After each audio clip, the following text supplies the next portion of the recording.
Hi guys, and welcome back to another episode with C&D Hobbies. So today I want to do something that I've had the idea kind of thinking about trying to do in my mind for a while. And the first thing I had to do was get all the parts and pieces to do this video because I've been in the model railroad hobby a long time. And the way I got in was from my family. My grandfather and my dad had built a fantastic layout when we were younger. We still have a great layout at my dad's house. It's actually in its third iteration. But we've been in the hobby for a very long time. So long ago that we actually have a set that at the time it was purchased, probably around 1990 or 1991, it was the absolute state-of-the-art of the O-scale hobby. And that was when we picked up our set of Santa Fe War Bonnet F7s. Now, we actually ended up with an A-B-A set. Both A units in this set are powered. And the B unit had something that was just absolutely incredible for the time in the early 90s. Again, we're talking literally 1990, 1991. This unit is literally 30 plus years old as we sit here today. But it also had a B unit that had what Williams was calling the True Blast sound system at the time. It includes prime mover, horn, even includes some crew talk. I'm going to run this for you in a little bit, but first, what I wanted to do was take this, because just so much about this reminded me of what Menards has put out with their beta units that they've been running in the F7. Now, sure, the War Bonnet didn't hurt me thinking about, well, hey, how do these two guys compare, and what it looks like if we ran them side by side. So, we're going to go ahead and get to some running on this, and then we're going to look at some more pictures, and I'm going to try to give you guys a really good look at these two units side by side so you can see what 30 years ago looks like at the pretty much the state of the art of the hobby at that point versus today's Menards extreme value proposition. And honestly, I think they compare pretty favorably. So hang on, we're coming up with some of that run video right now.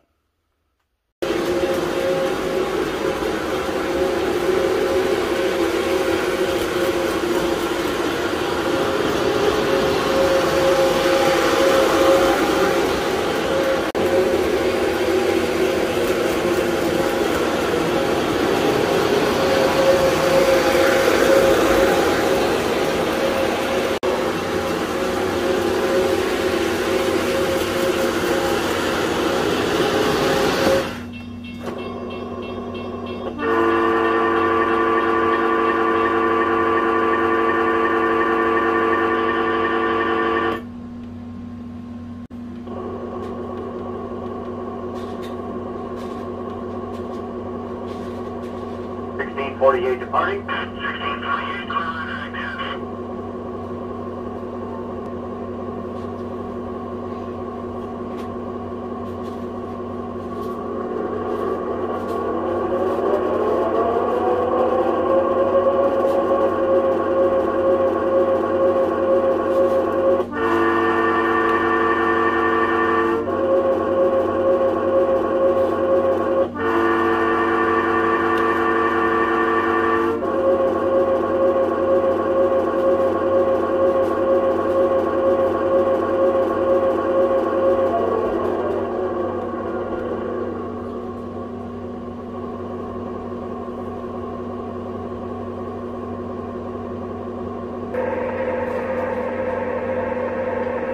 The air brake test was good, so let's get ready to move. Roger that. We are ready to roll. Then let's go. Dispatcher, 3945 East is ready to proceed. 3945 East, confirm you're ready. Alighting for track 1. Have a good trip.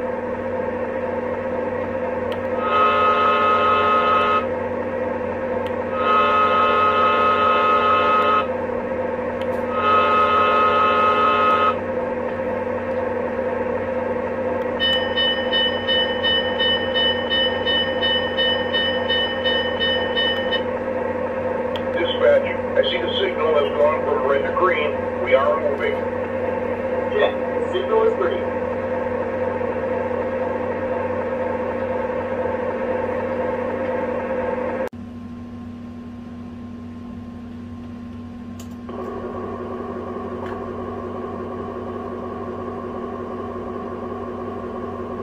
1648 departing. 1648, clear on direct.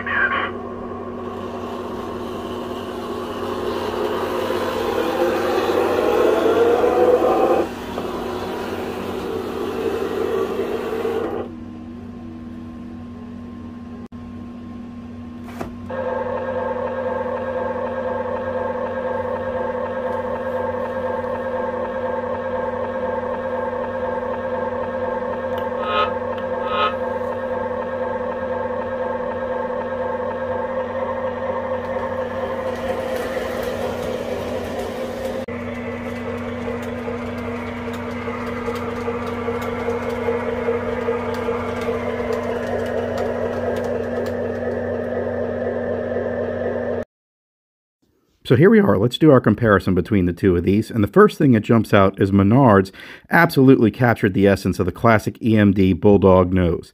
Williams obviously struggled a little bit more in this department, but the Menards looks fantastic. Of course, the Menards also really sticks out with those chrome undercarriage, the chrome trucks and pilot, compared to the classic silver that we see on the Williams F7 unit.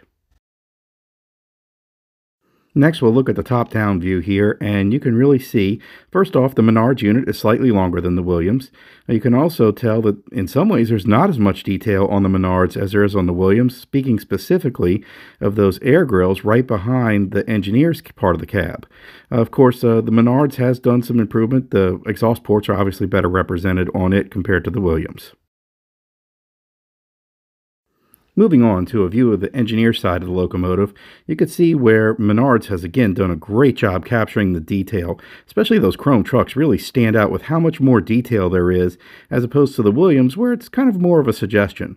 Of course, you also notice again here that the Menards is a true scale length locomotive, whereas the Williams is more semi-scale in this department. I also think it's interesting that the letters are slightly larger on the Menards version compared to the Santa Fe. And of course, Menards went to do a full representation of the stainless steel grille along the top of the cab, which was prototypical to many Santa Fe units of the time. I've seen both F3s and 7s with the stainless steel grille work up there. So going closer and changing the angle, we can see where Menards has done a great job representing the steps going up to the doors on the engineer's side. Williams has more just a cast-in suggestion of those. So going in closer on the rear of the engineer's side of the locomotive, you can see some of that rivet detailing that Menards put into their units, as well as the numbers and the small letterings that say water all the way down in the red stripe at the bottom. And really some fantastic detailing here. So here we are at the same spot on the Williams version, and obviously not quite as detailed. Again, it's 30 years old, so a different era that Williams was trying to do here, but it's interesting that Menards went that extra step with their units of today. Okay, so now we're close up on the engineer side of the Williams F7, and we can see that there is some nice detailing and representations there, including a suggestion of a spot for a builder's plate, but there's nothing actually there. Still, all in all, not bad.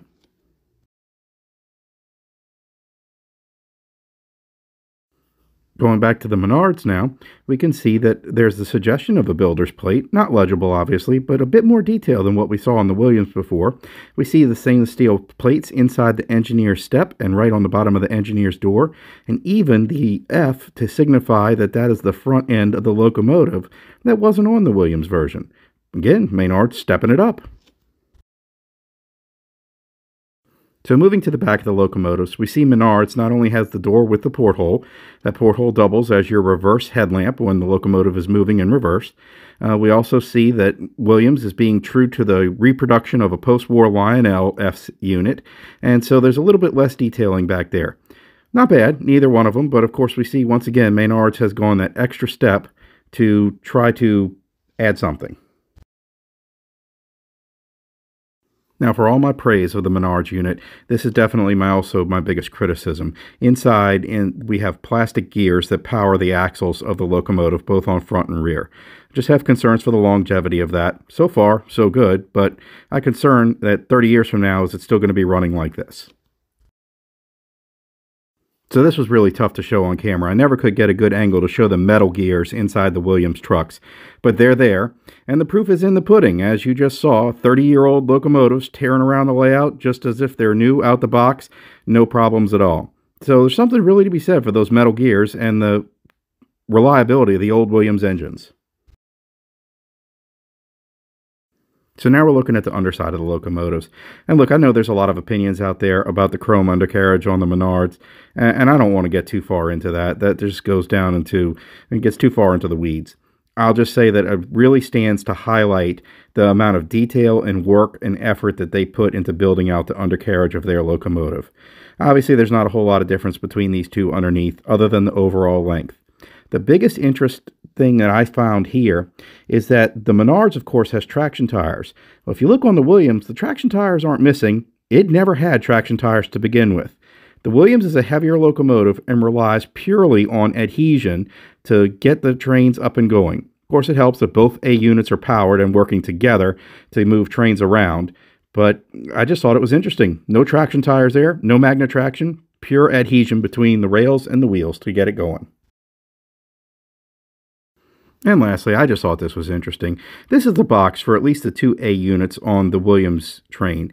I mean, look, there's some nice artwork here, and of course you've got your features laying out everything that these locomotives have. Of course, they're the old Crown Edition, back when that was a big thing for Williams before the Bachmann days. I just think it's a nice marketing feature that they did back then, and so I figured I'd show the box to y'all for a few minutes. Well, folks, there you have it. Two different locomotives built 30 years apart. How do they compare up? Obviously, that's going to be a matter of opinion. My thoughts on it are that Menards, I've already been corrected on that. I'm doing my best, but man, it's hard.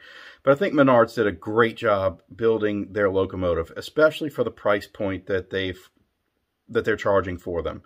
Like I said, I do have my criticism with the metal gears versus the plastic gears, and the Williams proof is in the pudding as far as how effective that is. Where would I like to see Menards go with the line? Sure, I'd like to see some more road names. The A units are obviously impressive. I would like to see them eventually find a way to link some up, or who knows, maybe even come up with a nice little B unit like my Williams here. And matter of fact, you guys saw where I mentioned in the video some foreshadowing about the sound. Yeah, my sound system in my B unit died. That was that glitch that you guys saw on the video, and you might have noticed it by the time it was coming across my my Lionel swing bridge following the Menards unit, because I was trying to say, hey, what would it look like with a B unit behind that Menards A? It decided that it was going to go on permanent vacation. So, I'm going to be having some fun fixing this up. Maybe we'll come up with another video when I figure out what I'm going to do with that. I know there are some people that say, hey, it's 30 years old. Is it worth fixing?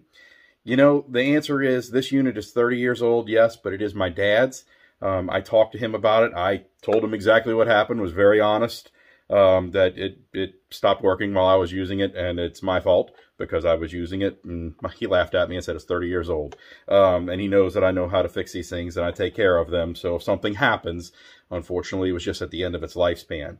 But he is interested in seeing what I can come up with, some solutions to fix it. So I know ERR, Third Rail, has their rail sounds board, and I'm going to look into see about getting some sound back into these units, because these old Williams units, as you saw, they run great. They are just fantastic, and we've had them for so long.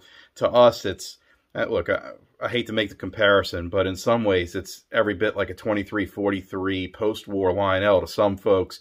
Well, because we've had these for so long, they're special to us like that. So I'll probably invest the time and the money to go ahead and see about putting the soundboard back in this. I can't tell you how many times over the years my brother and I have laughed and done the whole cab chatter that this unit did that you heard earlier in the video. So it'll be sad to have missed that, but at the same time, just getting some prime mover and horn back, that should be good enough. And, you know, I haven't done all the research. That's just one option that I came up with so far. So if that works out, I'll be sure to show you guys what the results are. And hopefully you'll be impressed for taking this old unit. Like I said, a lot of personal history and a lot of sentimental value in this guy. So, in all these Williams trains. So, we'll see what we can do, and hopefully I'll be able to bring you guys along for the ride. In the meantime, I hope you guys enjoyed watching this video. I really enjoyed making it. I got some more fun stuff coming up in the video. I've got some new items to show y'all. The train room is coming along. We've got a lot of progress on the layout.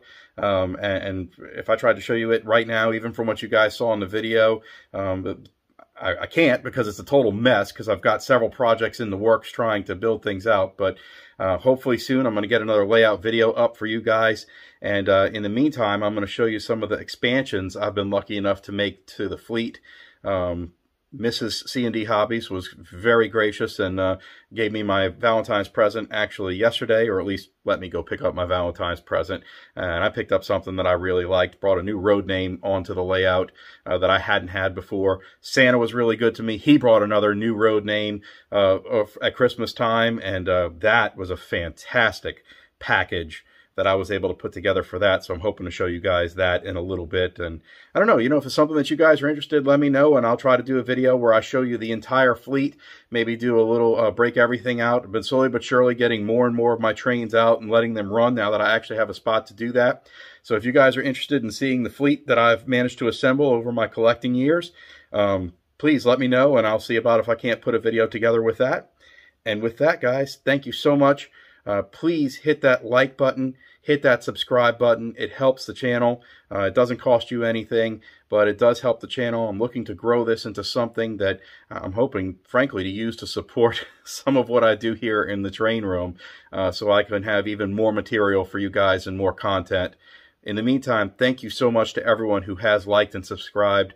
We really appreciate you being out there and watching us on YouTube. And in the meantime, I'm going to keep working in here and work to put something else together for you guys. Thank you all so much, and hope to see you back real soon. Bye-bye.